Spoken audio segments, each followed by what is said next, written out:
Indeed, yeah, which is something I would normally like to do myself. I'm going to take it off, you know. I am prolific for forgetting my lyrics, right? Sorry, I know.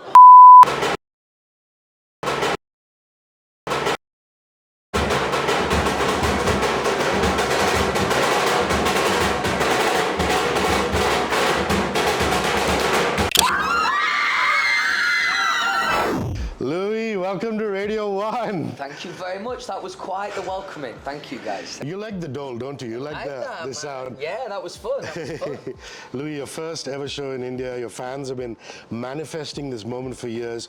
How does it finally feel to be here and perform for them? Oh, it's lovely, man. It's lovely. I've been waiting for this moment for like years and years now. It's just been like a mission of mine for a while.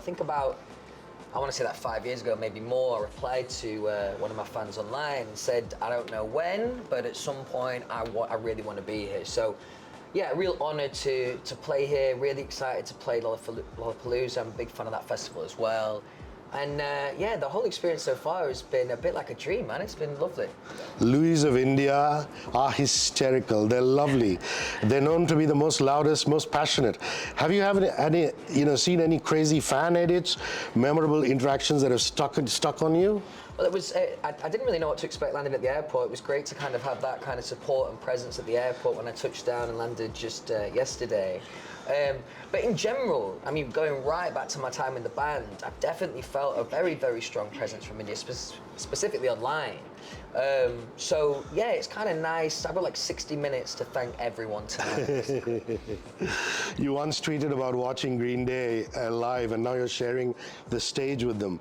How surreal is that full circle moment for you? It's crazy, man. That was the first ever live DVD I bought was Bullet in a Bible, and I can remember watching it religiously as a kid. And also, like the band I used to be in when I was like 14, we'd occasionally like cover Green Day. So. Yeah, to be playing on the same bill as them and doing that in India is, yeah, it's an amazing moment. Louis, touring can be exhausting, but also incredibly rewarding. What's one pre-show ritual, a habit that keeps you absolutely ready for stage? We normally get into a little huddle before, maybe have a little shot before, gets me in the mood. Is there a particular song in the set list that you're most excited to perform here in that 1 hour?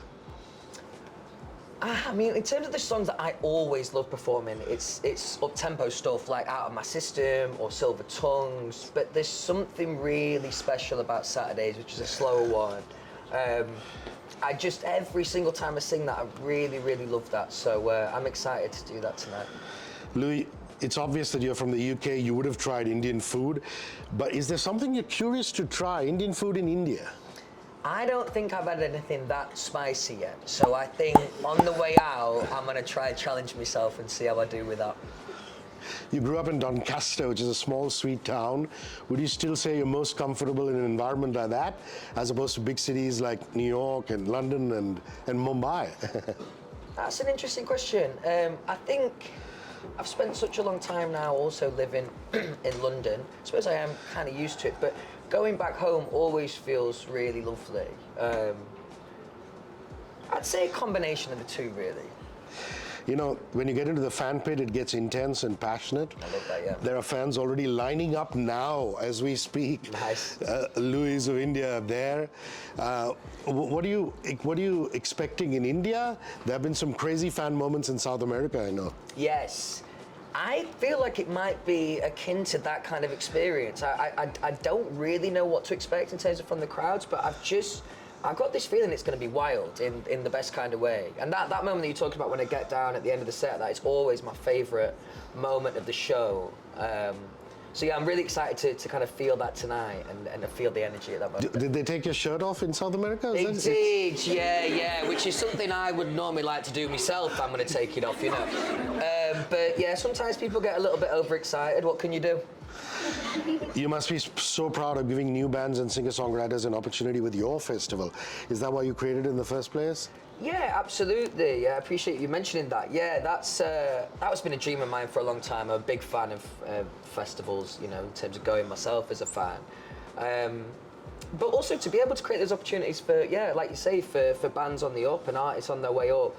I think that's really important, man. And I'd really like to be a part of that. And there's definitely, you know, when I stand and watch the other bands in the day, I have an immense sense of pride that I've put on that show, and also hopefully, help them a little bit too. You know, the Louies of India, all your fans, we love your fashion sense both off as well as on stage. Do you really think about what you wear, Louis, for your shows, or do you just listen to your costume person and stylist who just picks it out, or you just pick up whatever's in your cupboard and put it on? Because, it's beautiful. Sometimes the jerseys. Thanks. I'd say probably a combination of the two. I'd say like day to day, I'm not very much a guy that really, I dress down 90% of the time. The show's a good time to kind of put on a little bit of extra special stuff. I have a lot of help from my stylist, truth be told. Would you say both Bigger Than Me and Greatest are both songs about these people, your fans? Absolutely, yeah. I mean, The Greatest specifically was written as like as an opener, as the first song of any set. But yeah, I mean I was only thinking about the fans when I wrote that song. Silver Tongues is my favorite, lots of people's favorite. You got taste, good luck, okay. And it's beautiful how it moves from a slightly balladish start to just a soaring chorus. But the video is beautiful. You guys went on a bender while you were riding? Did that really happen? Yeah. It's great, that, man. Those kind of videos really suit me. It's just like a night out, really. It's good. I believe you grew up with a lot of guitar music, lots of alternative rock. What were you listening when you grew up? Did you listen to these guys? Yeah. Not really. I'm not. Maybe a bit before my time, to be honest, lad. But what I would say is Arctic Monkeys. They grew up they're like the biggest city closest to us, Sheffield. So that's literally down the road. So they really took over Doncaster, really. And there used to be like this indie bar that I used to go to when I was younger, and they used to play all of those kind of indie bangers. So yeah, it was a big part of my growing up, really. A lot of them are going to be making banners and charts. It's difficult to look at all of them on stage, but do you keep an eye out, Louis? Do you know what's funny? If I am prolific for forgetting my lyrics, right? And often that might be the time. There might just be a banner that catches my eye, and I'm like, oh, that's interesting. What does that say? And I'm reading it, and that's when sometimes I might forget my lyric. But often the more inventive will capture my attention for sure, either funny or just random, one of the two. Has your team picked up any fun or quirky habits during the last big tour? Is there something that you guys, apart from the ritual of just, bonding together? What are post shows like? Go and get a massage and go and crash, yeah? Yeah, just like that.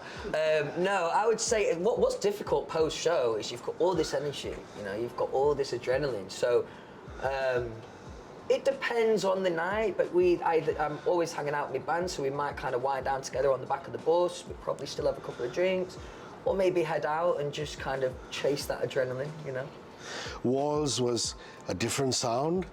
And the future one is a different sound. Would you say the second album was more Louis than the first? I would. It's a difficult thing to say because I don't think Faith in the Future would have happened without Walls. So I think that was part of the process, really. But yeah, I would say that I think Faith in the Future probably sums me up better as an artist. Truthfully, that's. Walls is incredibly important to me, and as I said, I had to get through that stage to then have the confidence of writing Faith in the Future, really. But that really feels like my first record, if I'm being honest. Not that I don't love the songs on Walls, but when I listen back to Faith in the Future and Reflection, that was it. We did everything we set out to, so I feel really, really accomplished by that. Have you seen a Lolla anywhere in the world as a viewing fan? I went to Chicago about 10 years ago or something like that, and that was amazing. Really, really, the sun was shining, great day. I think that's the only one I've been to, but I'm a massive fan of festivals, so just to be invited and to play, and like today I'm going to play my set and then rush over and try and watch Green Day. Yeah, it's nice, man, real nice. And the most difficult Louis vocal on stage would be Bigger Than Me? Correct, yes, that's why I won't be doing it tonight. Oh, no! Sorry, I know. Last question. I know. Last question, what is your message to all the Louies of India, all the people who love you in this country, who've been clamoring for you to come here? Honestly, there's not enough words. It's a difficult thing to truly articulate, but just a massive thank you. The reason that I'm here today, is testament to how amazing my fans are and how much passion they've shown over the years. So just, yeah, massive thank you. And anyone who's coming today, hopefully I can repay you in the gig. But if not, like, I want to come back. So if we keep making this much noise, I'm coming back. I'm coming back. Okay, interview over. Ladies and gentlemen, Louis Tomlinson.